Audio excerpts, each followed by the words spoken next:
नमस्कार, गोरखपुर पोस्ट देख रहे हैं आप और मैं हूं आपके साथ विक्की सिंह।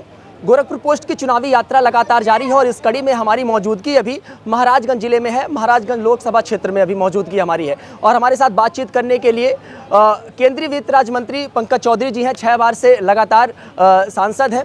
सबसे पहले तो बहुत बहुत स्वागत है आपका। धन्यवाद। कैसे देख रहे हैं लोकसभा चुनाव इस बार?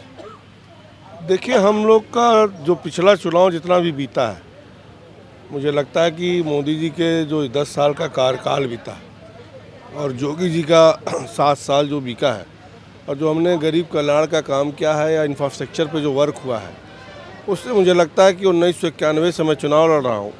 इससे बेहतर माहौल कभी मैं नहीं पाया था और निश्चित तौर से और जो माहौल है, जो हमने काम किया, उसके आधार पर मुझे पूर्ण विश्वास है कि सर्वाधिक मतों से हम लोग चुनाव जीतेंगे। मोदी जी ने नारा भी दे दिया है 400 पार का, और लेकिन जो है अभी 24 तारीख को जब मोदी जी एक जनसभा कर रहे थे, उस दौरान उन्होंने कहा कि अगर इंडिया गठबंधन की सरकार बनती है तो बहन बेटियों के मंगलसूत्र जो है कांग्रेस नक्सलियों के हवाले कर देगी। किस तरीके से इस बयान को देखते हैं, चूँकि आपका ये बयान इस पर कल आया है? आप उसमें आधा गायब कर दिए। हाँ। कि मुंगेरी लाल के हसीन सपना कांग्रेस देखना छोड़ दे। हाँ। फिर भी अगर बनती है तो ये होगा। और निश्चित तौर से अगर आप देखें कि कांग्रेस के मैनिफेस्टो में जो आया है कि मेरी सरकार बनेगी और हम उसको कहीं ना कहीं सबके प्रॉपर्टी का सर्वे कराएंगे, और जो उनके राहुल गांधी के भी एडवाइज़र हैं, सैम पित्रोदा, राजीव गांधी के एडवाइज़र रहे हैं, नेशनल कांग्रेस के इंटरनेशनल भी अध्यक्ष हैं, उन्होंने उसको स्पष्ट भी किया कि अमेरिका के तर्ज पर जिस प्रकार से वहाँ पर पैतृक टैक्स जो लगता है, विरासत टैक्स जो लगता है, वो भारत में लागू होना चाहिए।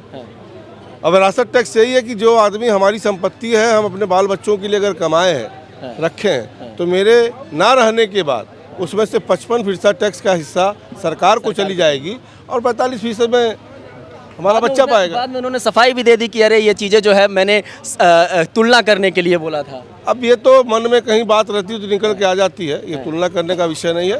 ये कहीं ना कहीं इनका एक तालिबानी जो सोच होती जा रही है कांग्रेस की भी, उसका ही परिणाम है। अच्छा, कांग्रेस का मैनिफेस्टो भी आप लोगों ने पढ़ा होगा, किस तरीके से देखते हैं कांग्रेस के मैनिफेस्टो को?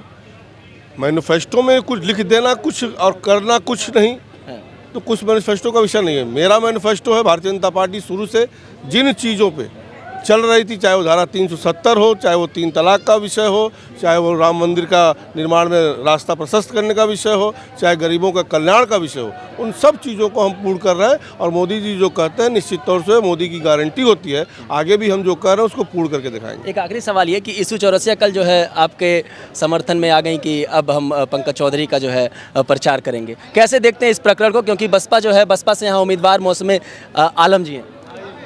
मैं यीशु जी के बयान का स्वागत करता हूं और उनको धन्यवाद भी देता हूं कि उन्होंने देश हित में, राष्ट्र हित में, विकास के लिए जो उन्होंने समर्थन दिया, उसके लिए मैं उनका स्वागत करता हूं। जुड़ने के लिए बहुत बहुत धन्यवाद हमसे। तो पंकज चौधरी जी हमारे साथ हैं, केंद्रीय वित्त राज्य मंत्री, और सवालों का सिलसिला लगातार जारी है। गोरखपुर पोस्ट की चुनावी यात्रा लगातार जारी है। अलग अलग जगहों पर जाकर ये पूछने का लगातार सिलसिला जारी है कि आखिर 2024 में क्या होने वाला है। बने रहें गोरखपुर पोस्ट के साथ। मैं था आपके साथ विक्की सिंह।